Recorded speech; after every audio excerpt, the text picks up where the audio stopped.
Hey guys, welcome to my channel. Obviously this is a bit different to my other videos. If there is one of my videos that you'll ever watch all the way through, please let it be this one, because this is something I'm actually really passionate about and something I only found out about quite recently, like in the last couple of months, and finding out that the clothes I might be choosing to buy is actually endorsing slavery and keeping it going made me feel absolutely sick. The things that the factories that go into making our clothes, there'll be people there as young as 12, 13-year-olds, and they'll work 16-hour days, and sometimes they won't even get a day off for months, and they won't see their family like maybe once a year. So it's something that I found out through Sancho's. It's an ethically and responsibly sourced clothing shop in Exeter. If you are ever in Exeter, do check it out. It's in 4th Street. But yeah, they have a huge range of stuff. I'm wearing one of their dresses right now. It feels amazing. Everything from farming, the materials, to the people that actually make the clothes. It is all ethical, so you can go in there and know what you're buying is helping people and not promoting slave labour. So I actually was lucky enough to have an interview with the owner of Sancho's, Kalkadan. She's amazing, and you can see her passion. And yeah, this is kind of a couple of the questions we talked about. And then I actually got to meet the author of Slave to Fashion. I got the book off Amazon, read it all in about 3 hours. The facts in here are absolutely crazy. She even signed the book for me, which is exciting. But yeah, this has really sparked a passion for me to do something more than just buy ethical. I want to do more than that. I want to like spread awareness, because I didn't even know that when I was going into these high street shops I was promoting, you know, slave labour. There's like a 13-year-old kid could have made my jumper, and there I am wearing it for a day and then popping it at the back of my wardrobe. Like, it's just not right. So yeah, so I've made this little video. Sorry if it's rambly. Yeah, there's a really cute montage at some point, so please do watch that, because I'm quite proud of it. Anyway, thank you so much for everyone that helped me make this video. Kalkadan and Sophia for all the stuff you two do. Yeah, here it is.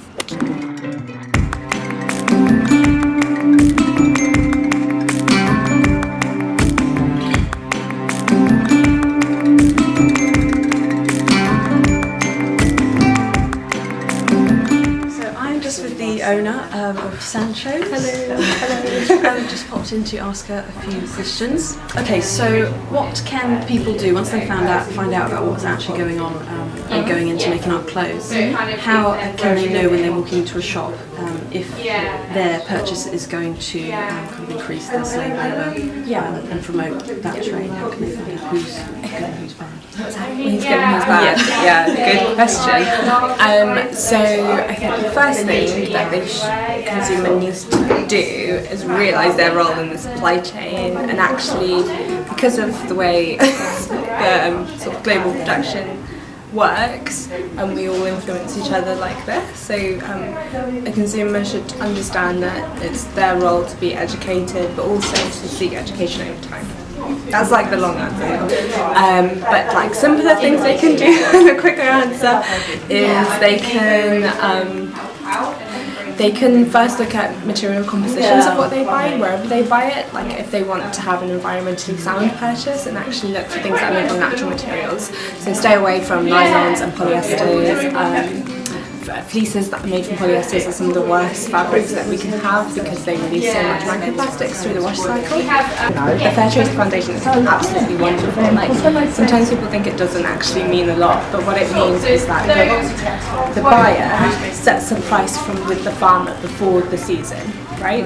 So if you're a farmer producing 20 quintiles of cotton, you know before you start how much you're going to get for it. Because of course the markets just fluctuate. But this dynamic, which would have been so one-sided, all the power being in the buyer's hands, who has all of this choice of where to purchase from, they now have to give some agency and freedom to stand and hold their ground and have negotiations with the farmer, so that they can secure a price. And it doesn't mean the farmer gets loads more money, but it means that they don't have to face the risk that if the season doesn't work out as expected, that they lose all their money.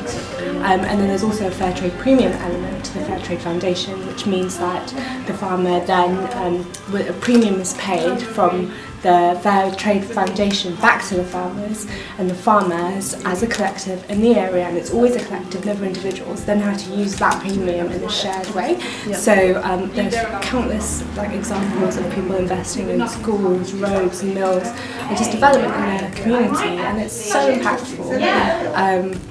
And it means so much, like this tiny logo means so much across the world. So yeah, so look out for, if you're a consumer, look out for sound experienced, well audited, certified bodies, and try to purchase these products, yeah, wherever you can. It's quite good with the fair trade ones because they like stand out quite a lot. So Yeah. it's like grabbing that one. Yeah, exactly. So yeah, I think that's what you should do.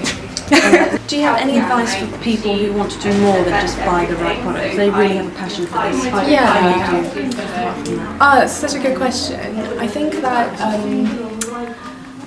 that's a really good question. I think that we don't create things and then throw them away, but you make things from things that are wasted, put them back into circulation, and it just keeps going round and round. You repair things, resources are produced for the economy, design is made to show that things can go round in a circle rather than designed in a way that they can't be then reused. Like those systems, I think, are just so exciting. I'd say first study it and then learn where you think like either your passion or your skill would best fit. Is that developing a system that allows people to share clothes? Is that a system that makes sure that designers have resources to design in a way that can be more circular and environmentally sound in the long term? Is that a system that gives workers more transparency? Like it could be so many different things, but understand like the whole system and then find where you can fit, because it will only work if like all industries are inclusive. Yeah, so yeah, I think that's really cool. Thank you so much, Kath, for this interview. If you want to check out the Sancho's website, you can find it on www.sanchosshop.com, and their Instagram is wow Sancho. Thank you so much. Thank you. Awesome.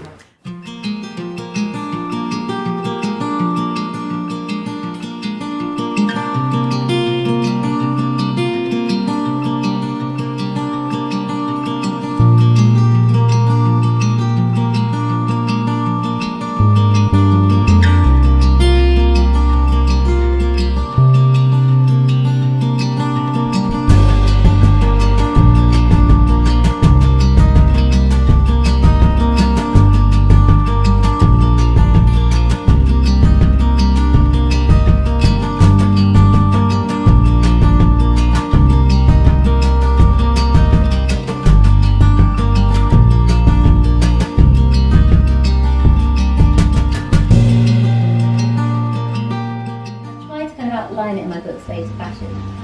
But we often think, oh God, the problems are too big. Here we are, just one person trying to do our bit.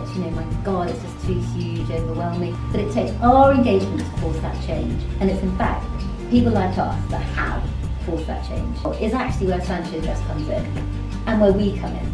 Because if we are out there and we're sharing stuff on our social media, and we're going to our whatever university circle and talking, or talking to A-level geography students, or using our blog to share discussions about what we're learning, that is absolutely what we need. We need this to all become real, because not enough people know about it, and we need to make it a much broader movement. And the pressure companies are beginning to really feel.